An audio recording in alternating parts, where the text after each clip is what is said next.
Корупција, скандали и штетни политики се аргументите на пратеничката група на СДСМ и коалицијата со кои поднесоа интерпелација за министерот за земјоделство. Го обвинуваат Цветан Трипуновски дека го довел земјоделството до колапс, а како причини зошто треба да си оди од функцијата се наведени и случаите со директорот на платежната агенција и директорот на инспекторатот за земјоделство, кои беа фатени со 50.000 и 100.000 евра мито, суспендирањето на 128 милиони евра од ИПАРД програмата, намалените субвенции за сточарството и за житните култури, укинувањето на авансната исплата на субвенции.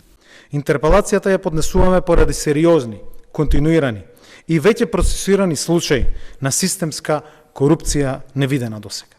Злоупотреба на службената положба, кршење на законите и обврските на министерот дефинирани во законите и сериозно нарушување на функционирањето на Министерството и на институциите во ресорот кој што го води и за кој што институции Министерството врши надзор.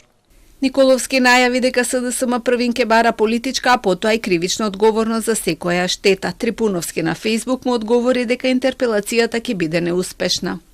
Интерпелацијата за мене што си ја поднел е толку нелегитимна како што си ти нелегитимен во СДС. Интерпелацијата ќе биде исто толку неуспешна како твојот мандат како министер за земјоделство и како антикорупционер. Толку беззначајна како што беше беззначајна и твојата заплена на дури 30 килограми путер. Опозицијските пратеници и министерот ќе имаат можност да ги соочат своите аргументи за и против и на собраниската седница на која ќе се расправа за поднесената интерпелација.